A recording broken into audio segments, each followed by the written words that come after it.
جو مکھ لوگ ہیں اور امپارٹنٹ لوگ ہیں وہ پیر پگارے کو سلیکٹ کرتے ہیں. جب سے پیر پگارہ ہوتا ہے تو مرتے دم تک پیر پگارہ رہتا ہے, تو وہ ریٹائر نہیں ہوتا, ابڈیکیٹ نہیں ہوتا. تو جماعتی جو مرید ہیں اس میں جو مکھ اور نوٹیبلس ہیں وہ پیر پگاروں کو الیکٹ کریں گے. میرے موجودہ 3 سنس میں سے ان کے سلیکشن پہ ہوگا تینوں میں سے کون ہے. اس وقت آپ کی کوئی ہدایات زندگی میں کوئی وصیت نامہ ہوتا ہی نہیں ہے. جو آپ نے کہا تھا کہ بلاول بھٹو زرداری مسلم لیگ کا ہے, آپ کا ہے, وہ تو زرداری قبیلے کا سربراہ ہونے جا رہا ہے. میں بھی سربراہ نہیں تو کہ میں ان کے کو رکھوں گا. زرداری قوم کا سردار چاہیے مجھے, وہ سیکرٹری ہوگا. ابھی بھی آپ سمجھتے ہیں کہ میں ابھی کیا یقین سے کہتا ہوں. اچھا پیر صاحب, ایک اور چیز, جس طرح سے اسامہ بن لادن کا یہاں پہ قتل ہوا, اس ساری صورتحال میں آپ کا تجزیہ بھی جاننا چاہتے ہیں. ایک چیز تو ہو گئی, تو ہمارے گورنمنٹ کو پتہ ہی نہیں کہ لادن کہاں ہے. لادن کے بیچ میں گھر میں بیٹھا ہے, ان کو پتہ نہیں.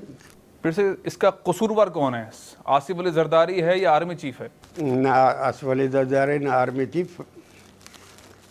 آصف علی زرداری ہوتا تو وہاں نہیں رکھتا, یہاں کہیں پنجاب اپنے چور بھائیوں کے بیچ میں رکھتا. اور آرمی چیف GHQ میں چھپا کے رکھتا. پیر صاحب یہ پورا ملک میدان جنگ بنا ہوا ہے. یہ جنگ آپ اور میرے لیے بنا ہوا ہے, ان کے لیے نہیں. فوج ریلیکس ہے, پھر آرام. تو GHQ میں گھس جاتے ہیں دہشت گرد. یہاں پہ مہران ایئر بیس وہ بلا لیتے ہیں کچھ لوگوں کو.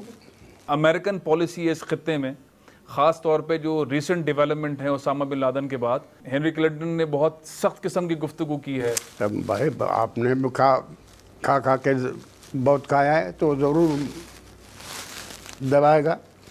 چودھری شجاعت حسین اور اس کی پوری پارٹی زرداری کی اب قریب ہے اور حکومت میں شامل ہے. چودھری شجاعت حسین, اس ڈیولپمنٹ کو کس طرح دیکھتے ہیں؟ اس ڈیولپمنٹ کو ٹیمپرری ہے. نواز شریف صاحب کا مستقبل کیا نظر آتا ہے؟ بھائی میں پہلے کہہ چکا ہوں, چھوٹے بھائی کا بلیک ہے, بڑے بھائی کا ڈارک ہے. مہاجر قومی موومنٹ کے چیئرمین اب جب باہر آئے اور انہوں نے آ کے متحدہ قومی موومنٹ جوائن کر لی, اس کو آپ کیا سمجھتے ہیں؟ میں اس پر خوش ہوں. تو مہاجروں کے دھڑے کم ہو گئے, آپس میں بن گئے.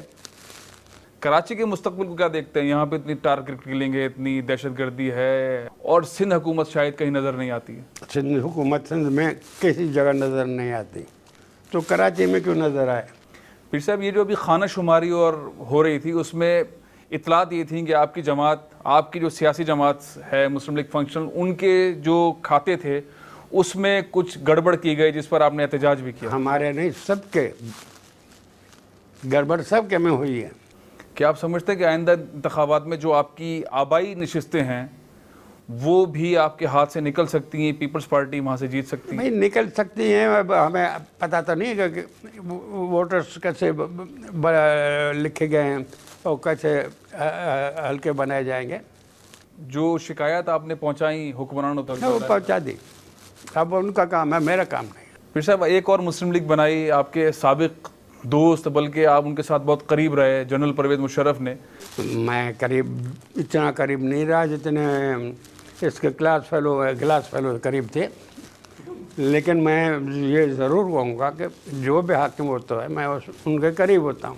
پھر صاحب اب وہ ہر دوسرے ہفتے جو ہے اشتہاری قرار ہو رہے ہیں اس عدالتوں سے. بھائی اشتہاری وہ قرار دے رہے جو خود اشتہاری ہیں. تو آپ سمجھتے ہیں کہ اس کا گناہ کم ہے؟ اس کا گناہ کم ہے. حاکم کو کبھی مجبوراً الٹے فیصلے کرنے پڑتے. دنیا بھر کے ادارے کہہ رہے ہیں کہ اب کرپشن پاکستان میں پہلے سے زیادہ ہوئی ہے, گزشتہ 3 سالوں میں مہنگائی بھی بڑھی ہے. اس کو قابو پانے کے لیے آپ ایز اے رہنما کیا مشورہ دیں گے؟ عوام کو میں مشورہ یہ دے سکتا ہوں کہ اللہ کو یاد کریں اور اس سے بخشش لیں, اس سے رزق مانگیں. جب سے روٹی کپڑا مکان ہوا ہے تب سے ہم ڈاؤن نہیں ہوتے جا رہے ہیں.